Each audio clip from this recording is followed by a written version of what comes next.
शनिवार 5 बजे मैं किसी न किसी एक विशेष ग्रुप के साथ अपने साथियों के साथ बातचीत करता हूं और आज जो ग्रुप मैंने छांटा है, बहुत ही मुझे प्रसन्नता हो रही है इस बात की कि जब से सामाजिक कार्य में काम करने का अवसर मिला है, तब से नौकरियों में और खास करके जो ठेके पर नौकरियों पर जाते थे, उनकी दशा और दिशा इसको देख करके बहुत मन में पीड़ा होती थी कि ठेके पर नौकरी करते हैं, तनख्वाह जो घोषित की जाती है पता नहीं वो मिलती है कि नहीं मिलती है, मिलती है तो हस्ताक्षर करा लिए जाते हैं और बाद में उसके कुछ न कुछ पैसे को वापस लिया जाता है अथवा कैश में कम पैसे दिए जाते हैं। न तो कोई ईएसआई का कटने का विषय है, न ईपीएफ कटता है, भविष्य का भी कोई भरोसा नहीं होता कि कब कौन ठोकर मार दे। और बहुत समय से ये मांग हमारे बहुत से ऐसे कर्मचारी संगठन है जो भले ही अस्थायी नौकरी देने वाला सिस्टम हो, कुछ निश्चित समय के लिए देने वाला सिस्टम हो, तो भी हमारी देखरेख में चले, जिससे ऐसे सब कर्मचारियों का शोषण बंद हो, उनके होने वाली तकलीफ उसको दूर करे। और जो हमने सरकारी सिस्टम में किया है, खर्ची पर्ची अर्जी ये सब बंद किया जाए। सरकारी नौकरियों में तो हमने बहुत पहले से ही पारदर्शिता और मेरिट के आधार पर नौकरी देनी शुरू कर दी थी, लेकिन ये ठेकेदारी प्रथा इसमें लगातार एक बनी हुई थी। लेकिन आज मुझे बड़ी खुशी है कि हमने ये जो नौकरियां भले अस्थायी दे रहे हैं, भले कम समय के लिए दे रहे हैं, जरूरतमंद लोगों को मिल रही हैं, पारदर्शिता से मिल रही हैं और उसमें भी एक जो मेरिट का विशेष ध्यान रखा जाता है, ताकि जहां भी कहीं समय पर इन नौकरियों के लिए वर्क फोर्स की लोगों के काम करने वाले लोगों की जरूरत पड़ती है, कम से कम समय में उनको उपलब्ध कराया जाता है।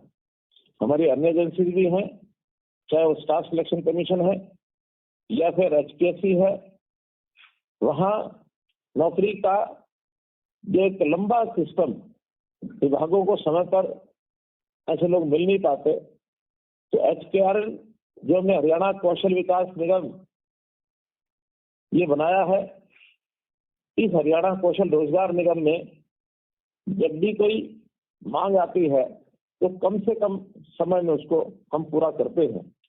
प्रारंभ में थोड़ी कठिनाइयां जरूर आई, लेकिन अब सारा सिस्टम बड़ा स्मूथ हो गया है और इस स्मूथ सिस्टम में लगभग पिछले 2 महीने में जो प्रयोग के तौर पर प्रारंभिक चरण की नौकरियां थी, 3227 नौकरियां ये हम दे चुके हैं।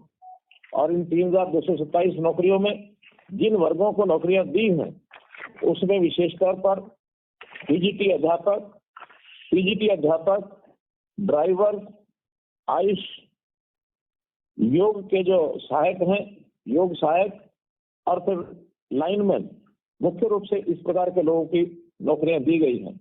इसमें 4 लेवल बनाए गए हैं, लेवल 1, लेवल 2, लेवल 3, लेवल 4। तो किसी प्रकार की जैसे डिमांड मिलती है, इनको सबको ये पैसे मिलते हैं।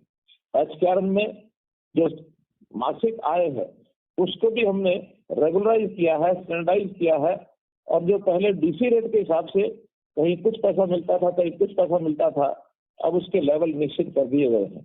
बहुत लोगों को जो पहले पैसा मिलता था उससे काफी बड़ी मात्रा में उनकी वृद्धि करके भी उनको पैसा मिला है। हमने जो पहले से ठेके पर कर्मचारी रखे हुए थे, सरकार के डिपार्टमेंट भी इसको जो रखती है, उनको भी इसमें आने के लिए और एक ऑप्शन दी है, छूट दी है कि वो भी एचकेआरएन पोर्टल पर आ सकते हैं, ऐसा उनको एक ऑप्शन दिया गया है। और इसमें भी मुझे बताते हुए बड़ी खुशी हो रही है आपको कि लगभग 90,000 से ऊपर ऐसे जो कर्मचारी ठेके पर पर चल रहे थे, 94,038 इनको भी इसमें और शिफ्ट कर दिया गया है, पोर्ट कर दिया गया है। अब ये कुल संख्या मिलाकर 97,000 से भी ऊपर हो गई है जो एचकेआरएन के माध्यम से और नौकरी कर रहे हैं। अब इन सबको समय पर सुनिश्चित आए वो HKRN से ही जाती है, उनके बैंक में खाते में सीधी चली जाती है, कहीं कोई कठिनाई नहीं आती है। तो इस प्रकार का एक ये जो सिस्टम है ये हमने शुरू किया है, और इस सिस्टम के माध्यम से जो जरूरतमंद लोग हैं, जब हमारी आवश्यकता होती है, हम HKRN पोर्टल पर उनको वहां दर्ज करते हैं। तो बाद में केवल रजिस्ट्रेशन का काम बचता है। इस रजिस्ट्रेशन के लिए पहले चरण में हमने उन्हीं लोगों को रजिस्टर करवाया है जिनके पास कोई ना कोई अनुभव था, एक्सपीरियंस था। लेकिन ऐसे अनुभवी लोग जब उनकी हमारी आवश्यकता के हिसाब से उनकी संख्या उस रजिस्ट्रेशन में नहीं मिलती है, तो फिर नए लोग भी उसके अंदर और प्रवेश कर सकते हैं और रजिस्टर करवाए लोग आ सकते हैं। अलग अलग प्रकार से प्राथमिकताएं दी गई हैं। अनुभव की भी प्राथमिकता है। जो कोई व्यक्ति अंत्योदय परिवार से है, जो जिसकी आय कम है परिवार की, ऐसे लोगों को भी विशेष प्राथमिकता दी गई है। मेरिट को भी प्राथमिकता दी गई है। तो इन सब प्राथमिकताओं के आधार पर जो एक रैंक बनता है, उस रैंक से और बहुत जल्दी हम जो है उन नौजवानों को और सिलेक्ट करके अब डिपार्टमेंट को भेजते हैं, डिपार्टमेंट में नौकरी लगते हैं।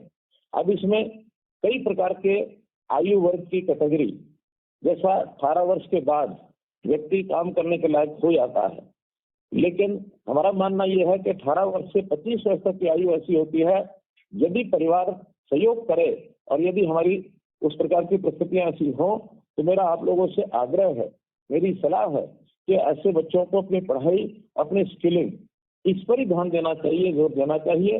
हाँ, यदि परिवार की आवश्यकता ऐसी है कि काम करना आवश्यक हो, तो काम की ओर आगे बढ़ना चाहिए।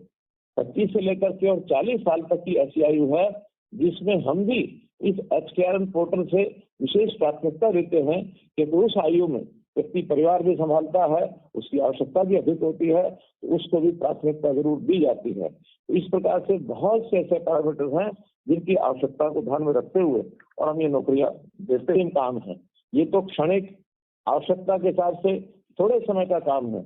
आपको लगातार आगे भी अपने आप को बढ़ाने के लिए योग्यता के अनुसार बच्चों को 3.25 लाख ऐसे साथियों ने और ये टेस्ट पास किया है।